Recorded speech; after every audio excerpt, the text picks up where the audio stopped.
Yeah, that's really hurting. Oh, look at that.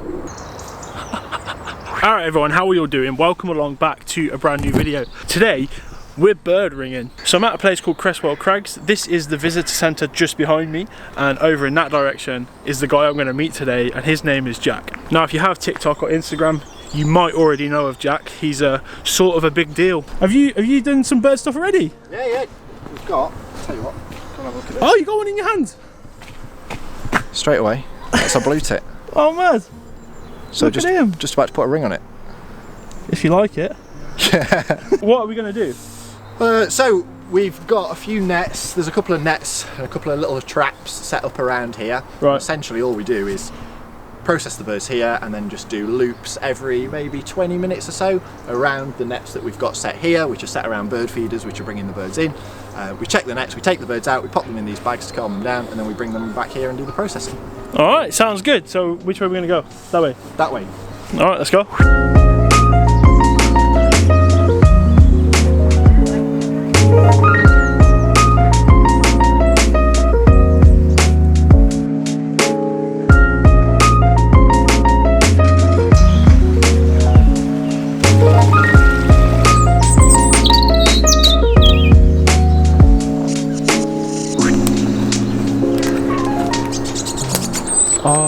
So both of these birds have got rings on their legs, so we know we've caught them before. Yeah.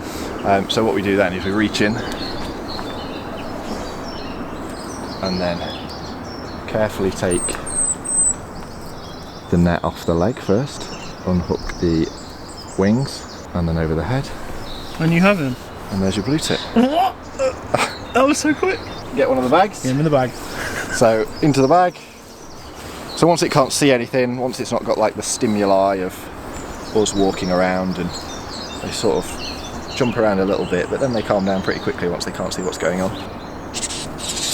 There's a bit more shouty this one. And they're so underrated because we see them all the time. Yeah. You know, everyone, we sleep on blue tits I think because they're so common. Definitely. But they're lovely. I mean if that was a tropical bird, bright blue, green, yellow, we'd be losing our minds.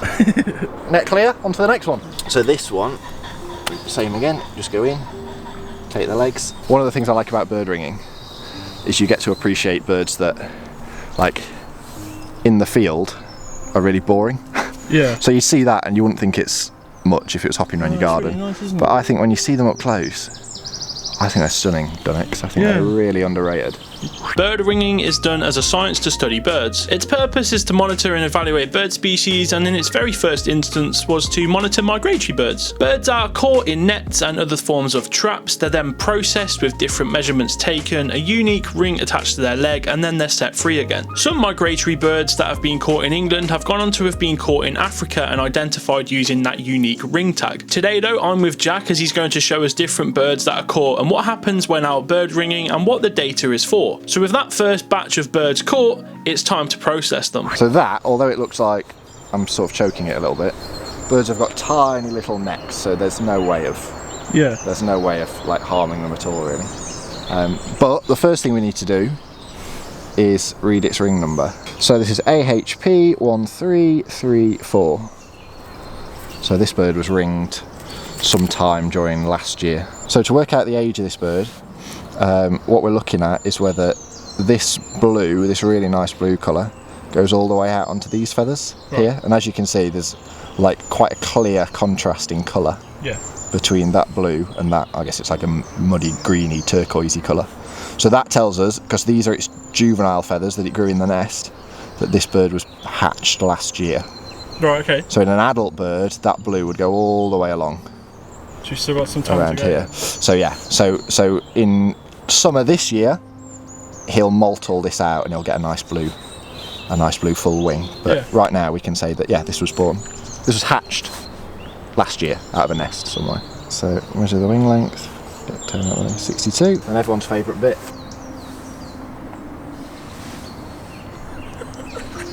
.6. So is that a healthy bird? Yeah, that's pretty average for a blue tit, that one. Yeah. Yeah, it's got like a middle sized wingspan, decent weight actually. Yeah, its weight's not too bad. So yeah, that'll be just coming into breeding condition now in early spring that we're in. Oh, look at that! He's having you. Oh! Yeah. Yeah, that's quite vicious, isn't it? They are, yeah, look. Here he goes. He's pecking. He's definitely pecking. Go on. We'll let this guy go and then we'll launch another. Ready? Yeah, so. Oh, he's gone. That was quick. Oh, they're quick. Yeah, I missed that. They're very well with They're that. very quick. So with Jack doing the sciencey part and taking all the measurements, he then gave me the honours of being able to hold one of these birds and set it free. Cage with the rest of your hands. Wow. Alright, son. Wicked. And then whenever you're ready, you just hold out your other hand. Yeah. To give it like a platform to take off on, and just pop it on your other hand and let go. Yeah, whenever you're ready. I've got to brute it. Alright, so. That's it. Yeah, wicked. So we have different size rings for different size birds. The Dunnock takes this one. We have these specially designed pliers. So what you can see with these pliers is no matter how much you squeeze, they only close so far. We go over there, and then you see the ring down there. Yeah. Just squeeze it closed. Then turn it and do the same. So you can see no matter how hard I squeeze, like my knuckles are literally turning white. Yeah. There is no way.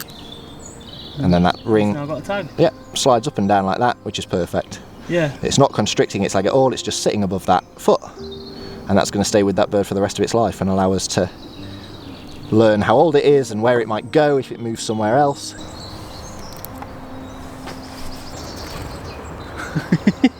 So in less than 5 minutes, these birds have been processed and tagged for science, which means we're walking around again to check the nets and see what other birds there may be. And to my surprise, there were some caught that I'd never be able to get close to if it wasn't for this. For example, this absolutely gorgeous tree creeper. Yeah, they're really lovely, aren't they? Yeah. And what they have is they have this sharp, like that tail is got quite a bit of resistance on it. Yeah. And that's so that when they're climbing up the tree, they can like almost sit back on it. It takes some of their weight as they're going up the tree. Oh, what a grab. There we go. No ring. That's the one we're after. Look at that. All winter I've been after that robin. Smashed it. Right, so these are really easy to ring because they've got such long legs. Yeah. They've got really long legs yeah. because they spend a lot of time on the ground. So generally birds that spend more time on the ground have longer legs, stronger legs, and things like woodpeckers and stuff have got really short legs because they attach to trees all the time. So robins are nice and easy to ring. Another bird that if they were rarer, people would lose their minds over. Yeah. Because that orange is gorgeous. Yeah.